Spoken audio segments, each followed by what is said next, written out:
Man, are you glad to be here? I am so glad to be here. Man, I'm so glad to be here. Had an awesome weekend with my wife last weekend on our anniversary, and my brother Neil Lancaster knocked it out of the universe preaching and taught us about the book of Jude, okay? Great stuff. So 6 weekends ago, we used our teaching time up here, and we talked about how we wanted to inspire moms on Mother's Day weekend. And the way we did that is we kind of took a close look at Mary, the mother of Jesus. And if you were here back in that weekend, you will remember that we kind of took the approach as if Jesus were saying, hey, I want to tell you about my mom. And so we did that last 6 weeks ago, and it was just really inspiring to kind of motivate and encourage our moms in our church and really see how God used that to inspire them. Now, this week we're going to do the same thing, and we're going to inspire the dads in this room. And we're going to take a close look at the father of Jesus. And so it'd be kind of like Jesus saying, hey, I want to tell you about my dad. And when you see what the Bible has to say about that, if you're a guy, because this is about you, okay? It's about us dudes here, okay? You're gonna see that God uses that in a great inspirational way. So you're in for a treat about this. Now, there's a technicality we gotta clarify here so we're on the same page when we move on. Most of us know in this room that the real father of Jesus was God, okay? We know that. And so I guess to be completely accurate, since we're talking about Joseph, we're talking about the stepdad of Jesus. And so let me just throw this out there. It's kind of a side thing. If you're a stepdad, don't you ever underestimate your influence. Big stuff. And so what we're gonna do is we're gonna look at this and see as if Jesus would say, I want to tell you about my stepdad. I want to tell you about my dad, Joseph. And let's just kind of be honest about that. Let's just admit it, all of us. Most of us in this room, about the extent of what we know about Joseph is that little figurine at Little Manger Scenes. That's about all we know about him. But man, you're going to see some stuff about him in the Bible that is going to motivate you as a guy. And I just want to be honest about this. I'll admit it for me, and I think a lot of you guys, if you're honest with me, you'll be with me there. Most of us dads, man, we could use some help in this fatherhood thing, okay? Whether you're just now getting going or whether you've been doing it for a long time like me, we just kind of need some help with it every once in a while. A lady in our church told me a long time ago, several years ago, she said she was at Kroger. And she's checking out her groceries, and there's this guy in front of her, and his grocery cart is crammed full of groceries, and he's got one of his kids in that little prison contraption you set him in, and the kid is there, and the kid is out of control, screaming and yelling and kicking and trying to get out of that and grabbing groceries and throwing them on the floor. This kid was just out of control, and this lady from our church is in there watching it. And the dad was just as cool could be. He kept getting redder and redder in his face, but he just kept kind of whispering and mumbling, be calm, Tommy, be calm, Tommy. You're gonna get through this, Tommy. Hang in there, Tommy. And finally, the lady saw the kid grab something, threw it down, and she reached down and picked it up and she gave it to the guy. And she said, can I tell you how impressed I am about how patient you are with your son, Tommy? And he said, oh, you're misreading this. I'm Tommy, okay? I'm Tommy. And if you've ever been in that moment in some setting, the reality is that we could use some help as guys. And I hope today when we jump into this study about the father of Jesus and what he would tell us about his dad, that this will do this for you. Now, I'm gonna get in the face of us guys tonight. So you just need to deal with that, guys, okay? We're gonna be in your business. And when I do that, I want you to know that I've been in my own business as I've dealt with the things that I'm gonna talk about. I was listening to a national radio show recently And I'm not going to tell you what show it was because we're so divided as a nation. Some of you'll tune me out and some of you'll want to vote me in for president, okay? But I'm listening to this station that goes all over the nation. And the radio host brought up this idea. He said, if you could enact a law, you come up with a law that every person in America has to abide by that law. You just absolutely have to. What law would you pick that everybody had to do, and then 25 years from now, it will have fixed all our messes? So what law would you pick?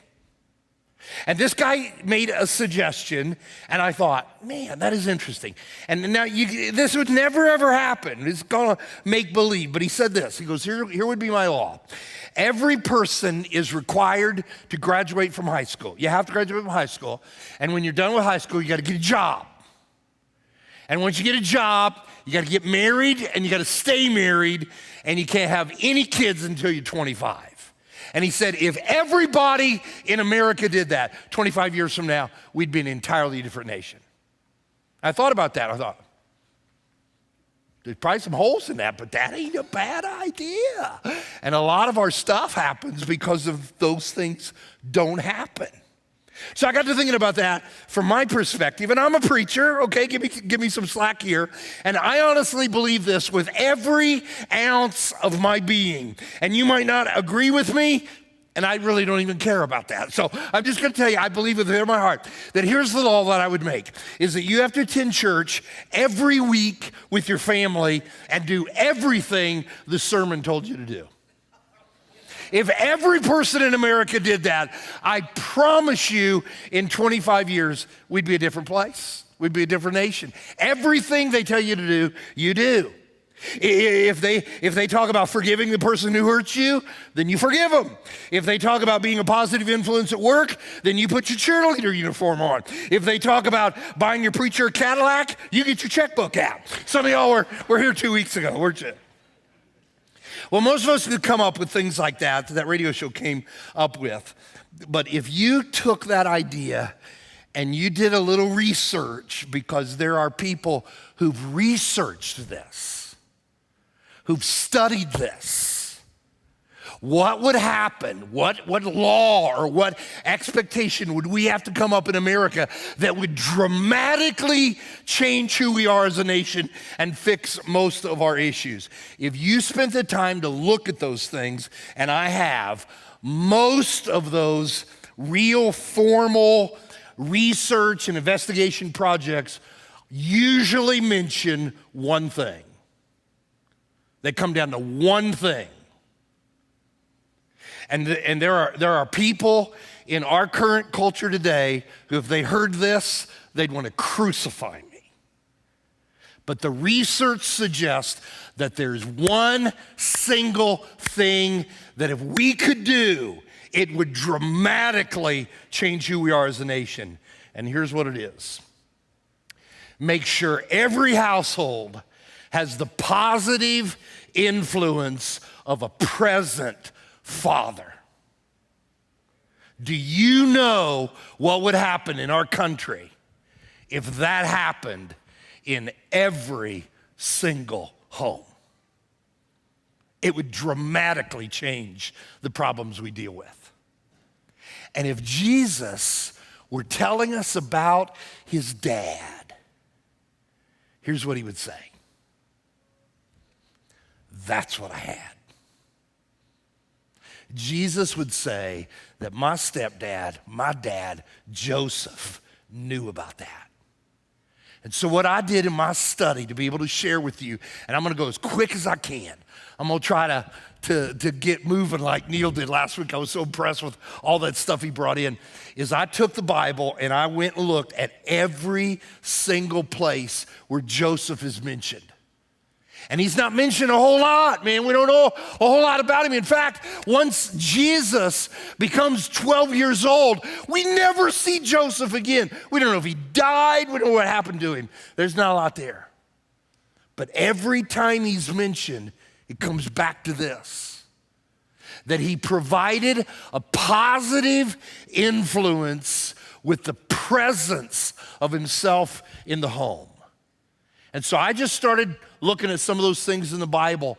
And what I saw is that Joseph was able to do this by promoting some core values in his home. And I believe that if Jesus was telling us about his dad, that's what he'd talk about. He'd say, my dad did this stuff right here by these values that he expected in our home. And I want to share some of these. I don't even know if I can get through them all. I just want to share some of the ones that I came across. And I think if you're a guy in this room, you're going to come across one or two of these and you're going to go, whoa, man, I gotta work on that. Let me show you one of them right out of the gate, and that is that Joseph provided this positive influence as being a present dad by doing this. He understood the importance of building a legacy that will outlive you. And guys, I want you to think about that. That when you're gone and you're not on this earth anymore, that you have built a legacy in the life of your children that will keep on moving on way after you're not here anymore. And Joseph understood how to do that. This is one of those things that I think you can easily miss about his life unless you look really careful about it. And so here's one of the verses about Joseph. And when I put it up here, you'll say, we look at that at Christmas time. That's the only time we look at this verse. But check this out. In the 6th month, God sent the angel Gabriel to Nazareth, a town in Galilee, to a virgin pledged to be married to a man named Joseph, a descendant of David. Now, you all heard that, okay? We see that in December. And whenever we look at it, here's what we always think about that verse. We think about the virgin birth thing, okay? Angel shows up, tells Mary, guess what? And that's what we look at that. What we don't look at it, we just bypass it, is it kind of flippantly mentions Joseph down here. And then it's got this little phrase that everybody's read, nobody's ever thought about it, a descendant of David. Why on earth did they tell us that Joseph came from King David? Why did they say that? Why is that even there? Why is it there? The next time that you read it, I hope it pops out to you and you say, why is that there? Now, anybody here who has 5 ounces of Old Testament historical knowledge knows the reason for that. Because it was David. It was King David that God said in the Old Testament, David, we're going to begin with you, and you are going to begin a heritage, a lineage, a family, a concept in which your people are close to God, and at the end of that rope will come the Savior of the world. We're going to start with you, David.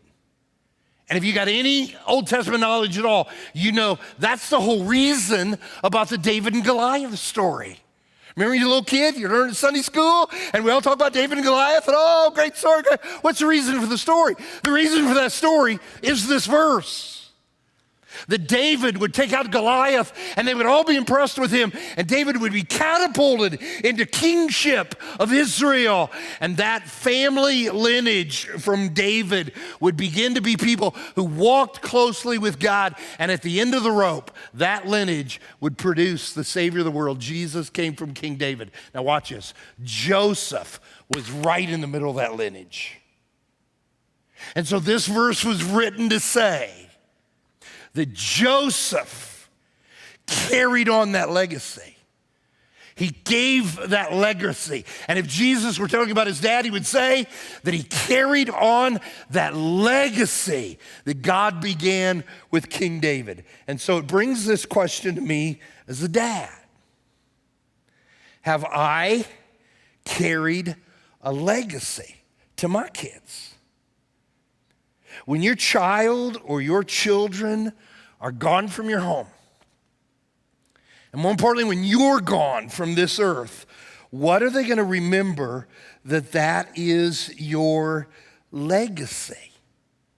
What is it about you that they are now carrying on? And guys, I want you to get serious about this. I want this to be heavy with us men in the room right now.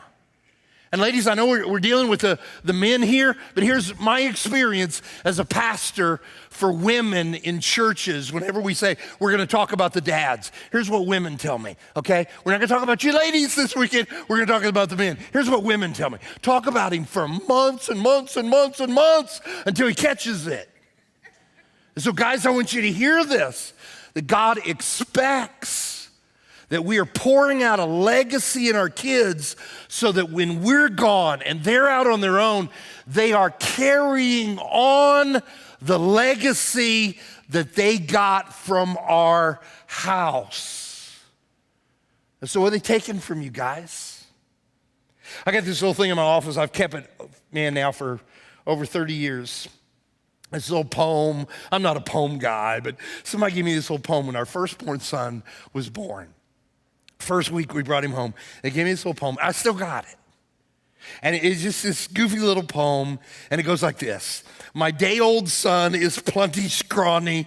His mouth is wide with screams and yawny. His ears seem larger than he's needing. His nose is flat. His chin's receding. His skin is very, very red. He has no hair upon his head. And yet I'm as proud can be to hear you say, he looks like me.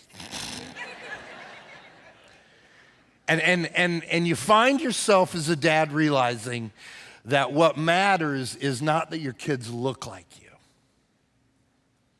What matters is that your kids act like you. And so I want to ask you this question: what legacy are you pushing down? And if your kids had to give that answer, if you got kids out of the house, if you went to them right now, what did you take out of that house?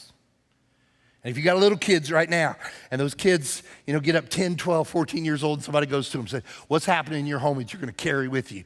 What will be your legacy? I'm going to give you one. I'm just going to give you one. And there's all kinds of them, but I'm just going to give you one that I'm passionate about.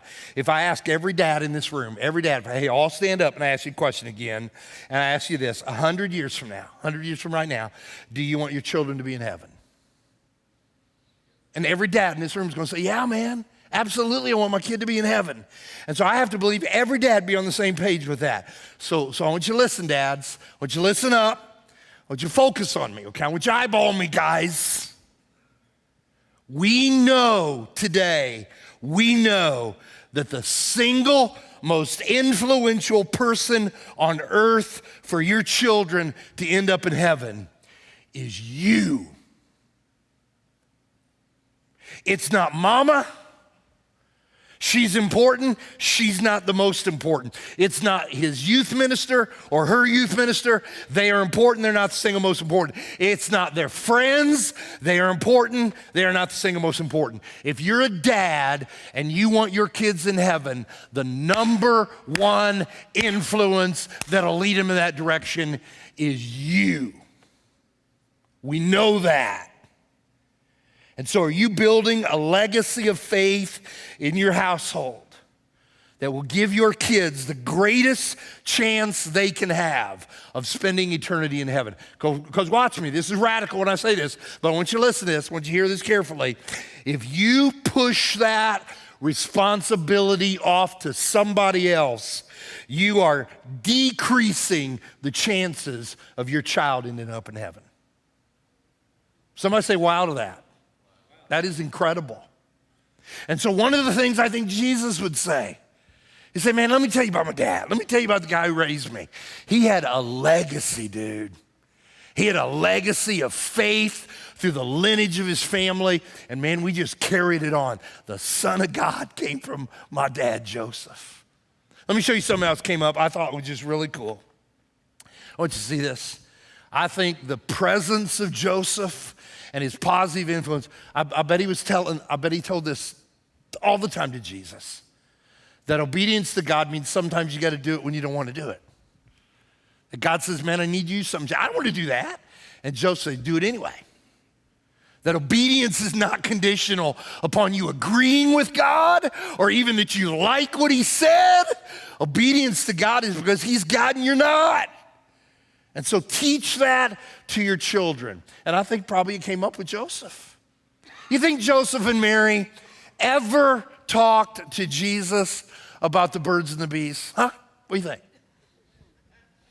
Right now you are completely disgusted at your preacher, aren't you? Even to think that. Do you think that the conversation ever came up where Joseph and Mary had to describe to Jesus where he came from. Do you think they ever had the stork conversation? Can you imagine Joseph bringing that up to the Son of God? Hey, I want to tell you, and Jesus go, oh, I know, brother, I know, believe me, I know. Anybody ever had that conversation with your kids? I have, okay? I still remember my dad having it with me. Anybody who's ever had it and you're the receiving end, here's your response. La, la, la, la, la, la, la, la, la. You don't want to hear it, okay? So I don't think when Joseph talked about that to Jesus, that had anything to do with anatomy. I think it had anything to do with anatomy. I think it probably had something to do with the fact that Joseph would look to Jesus and said, I thought your mama was unfaithful to me. And then God told me to do something that was not in my plans. Remember what God said? Check this scripture out. Joseph, son of David, is God speaking.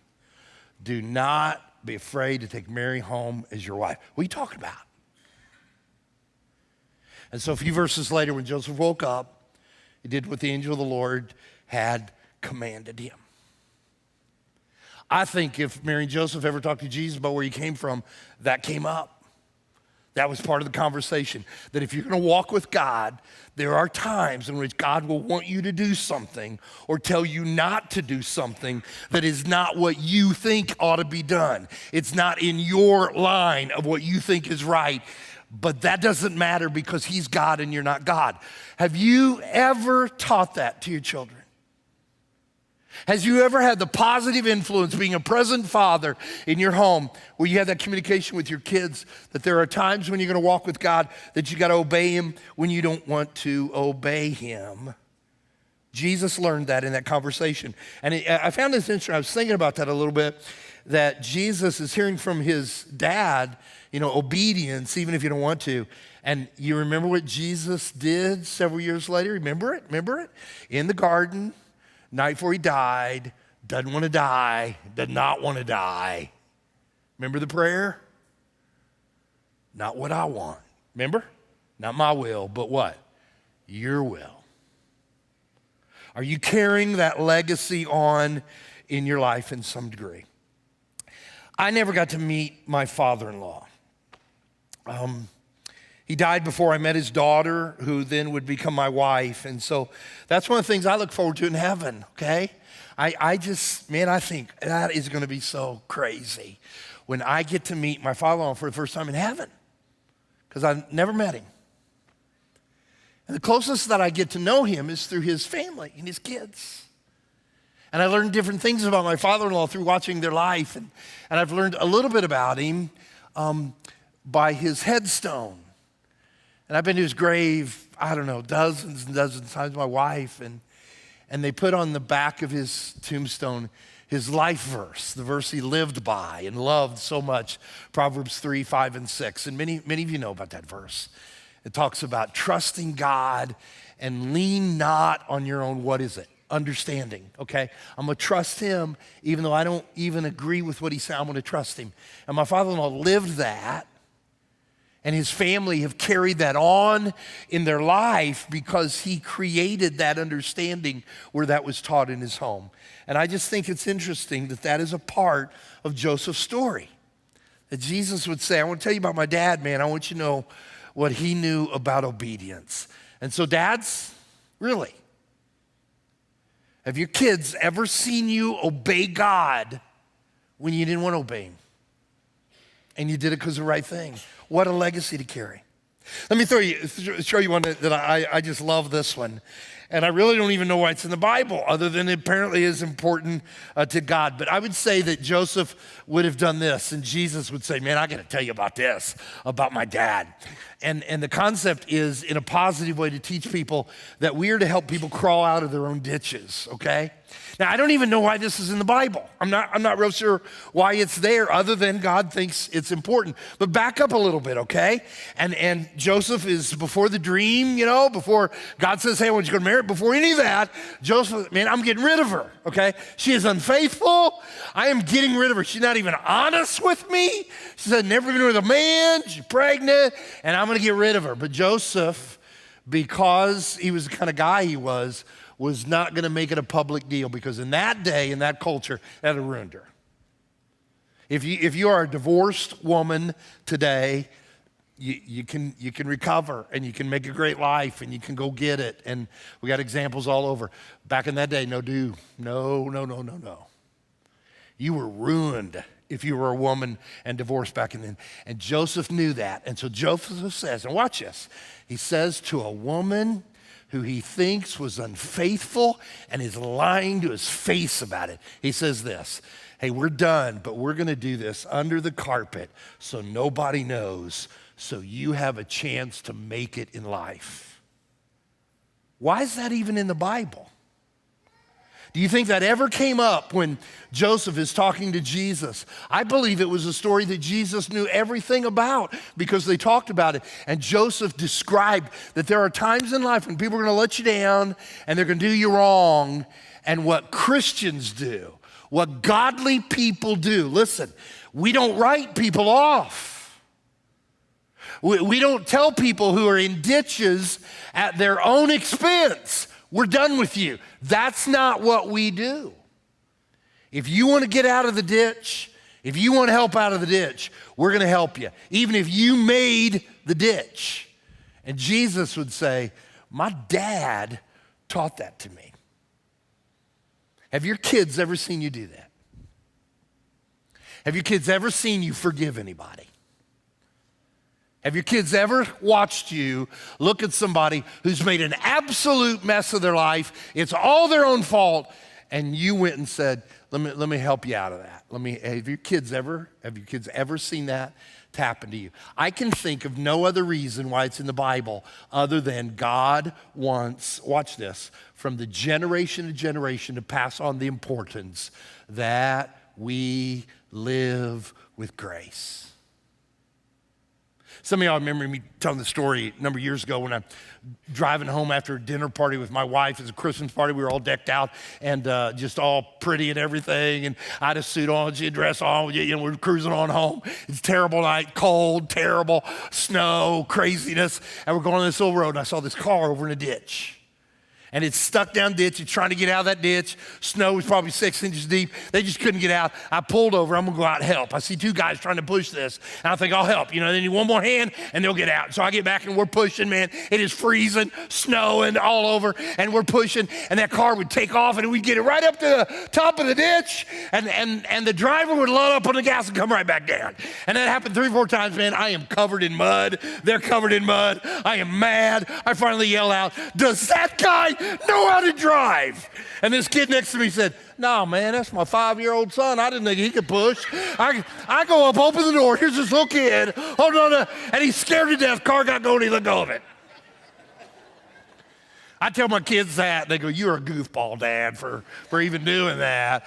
I want my kids to know that their dad, and to be honest with you, I haven't done very good with this, that their dad is the guy that help people out of ditches. How many of us had dads who, this is what they taught us? They made their bed, they'd sleep in it. Anybody ever heard that? Huh? Okay. My dad's was, you want to dance? You got to pay the band. Dad, what are you even talking about? I want my kids to know that when we see people in ditches and they want to get out of the ditch, we're going to help them. And I don't know why else it's in the Bible other than God wants that passed along. And Jesus, watch this. Jesus, the one who looked the woman who had caught in adultery and said, I'm not going to let him kill you. Jesus, the one who looked at Peter and said, I'm going to give you a 4th chance.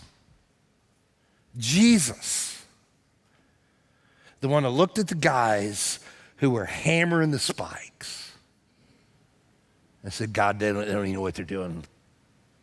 Forgive them. Why could Jesus do that? Because he learned it from his dad. Let me show you something I thought was really cool. And we're going to be done here pretty quick, so just hang with me. I know we're running tight on time here.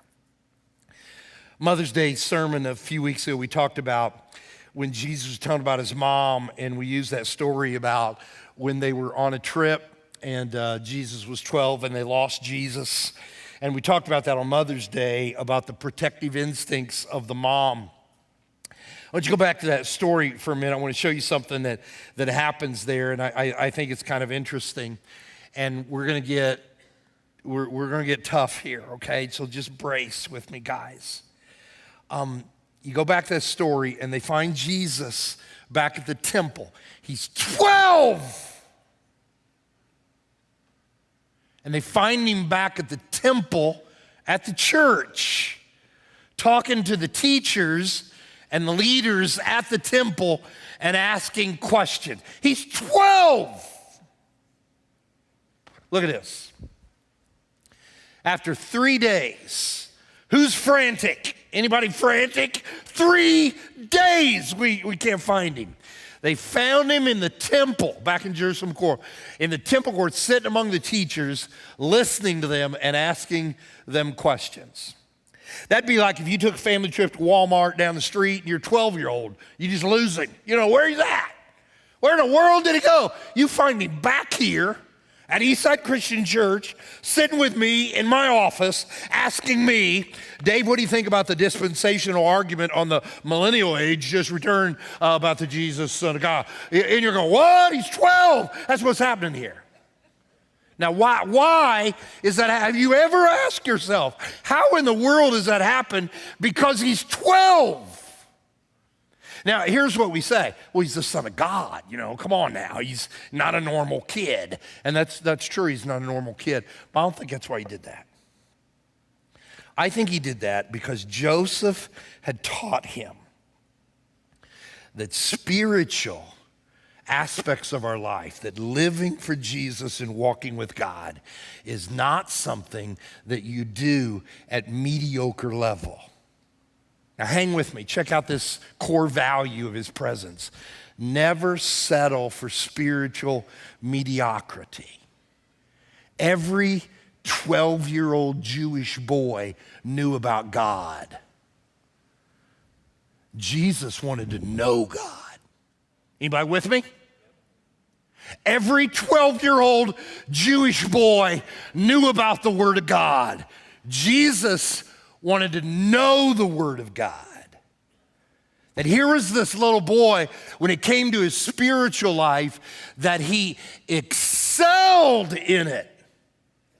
And why did he excel? Well, yeah, I know he's the Son of God. I get all that. I think there's more to that. I think he's hearing at home that we just don't settle for mediocrity in our walk with God. That's not what we do in our home. Guys, what are you teaching about that? Now, let me get busy with you here. We're doing a great job in our world today trying to get our kids to excel in education. And I think that's great. And we're doing a great job today trying to get our kids to excel in sports and athletics. And there ain't a thing wrong with that. I think that's awesome. And we're even doing a great job helping our kids to excel in careers. We have the smartest young people in the history of our world in America right now. And I thank God for that. But lean with me. Don't miss this. With all that going on, excelling kids, investing in kids, doing everything for kids to be the best they can be as adults. With all that going on, how come we are teaching them that it's okay to be mediocre with God? How come we're doing that? Yeah, we want you to know about God, but I mean, you don't have to know him. And we want you to worship God when it's convenient. You know, you can fit it into your schedule, but don't go building your weekend around it or anything like that. And learn a few of the things he says in his word, but I mean, don't go crazy with it about things that contradict society. Excellence in everything and mediocre with God. And we teach that in our homes, dads. We teach that in our homes. I think Jesus went to the temple because his dad taught him that when it comes to your walk with God, you rise as high as you possibly can with that. Have your kids learned that from you? Let me show you one more, we're gonna be done, and I'm just gonna mention it. I wrote the value like this. As I looked at Joseph and what he did in the family and this presence and positivity, I think he would say, show it more than you say it. I think Jesus would say, that's my dad's theme, show it more than you say it. You say, what do you mean by that, Jesus? Watch this. Good little trivia thing for you. Watch this real carefully. We do not have in the Bible one word that Joseph ever said. There are 31,000 verses in the Bible.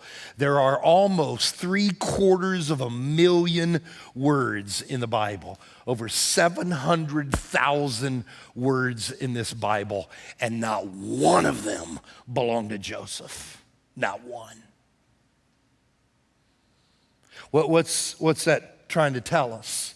And I'm probably reading into it, but I needed another point in my sermon. So I'm probably wrong on this, and I'll get to heaven and God won't be happy that I said it. But anyway, I wonder if what we're hearing there is that if Jesus were telling us about his dad, he would say this: I don't remember anything he said, but dude, I remember how he lived. And dads, and then we had brothers and uncles and cousins and grandpas. We need men who will live this stuff. And I'm not talking about that I'm gonna talk about it and I'm gonna word it, because they're gonna forget what we say, but they will not forget what you do. I think that's incredible to me, that somebody as important as the one man who raised the Son of God, we don't have a record of one thing he ever said. Because it doesn't matter. It matters what he did. The Baseball Hall of Fame is in Cooperstown, New York. I've never been there. I know some of you have been. 1993, the Hall of Fame had this little period of time where they shut down because they wanted to do periodic seasonal cleaning, and they just kind of cleaned the place like crazy. And a worker found an old photograph on the wall behind a cabinet. It was taped to the wall behind a cabinet. And they found that during cleaning time. And it was this little old photograph. It's a picture of this overweight guy in this, looked like a softball uniform, skin tight, with the wording on the front of it, Sinclair Oil. So he played for some softball team somewhere called Sinclair Oil. And somebody stuck his picture on a wall. And they kind of made note of that, and a national sports magazine got a hold of that. And they ran a story in 1993 about this crazy picture in the Hall of Fame behind this cabinet, and the guy who put it there saw the article. And so he called Cooperstown, and he fessed up, and he said, I did that. And they said, what'd you do that for? I mean, you're not in trouble, what'd you do that for? He said, because I had an incredible dad. I had an unbelievable dad. And my dad died, and he was a big-time baseball guy. And so I took his picture, and I came to visit the museum, and when nobody was looking, I put a piece of tape on the back of that picture, and I reached behind that cabinet, and I inducted my dad into the Hall of Fame. Now here's the deal, dads, because you're going to understand this. We're not looking for our kids to induct us into Hall of Fame because it has nothing to do with our glory, does it? It's about their future. And God said, I leave that up to you guys to make that happen. Now, here's what we're going to do. We're just going to stand up and walk out of here, okay? No fanfare. I'm going to say, thanks for being here. Go home, okay? Seriously, we're in church like that, okay? But I'm going to say this to the dads in the room because I sense that there probably are some dads in the room. I mean, if I was sitting where you are, I'd be one of those guys who you heard a thing or two, you kind of like, whoa. And so if you have sensed, guys, okay, dads, that, you know, I got to do something about this. As soon as we all leave, okay, about 2 minutes after I say, okay, we're done, I'm gonna meet you guys right here. You know, don't feel like you come up here, but if God has touched your heart, I'm gonna meet you up here. And I want to share something with you for a couple minutes. And I want us as brothers to embrace and ask God to help us do this.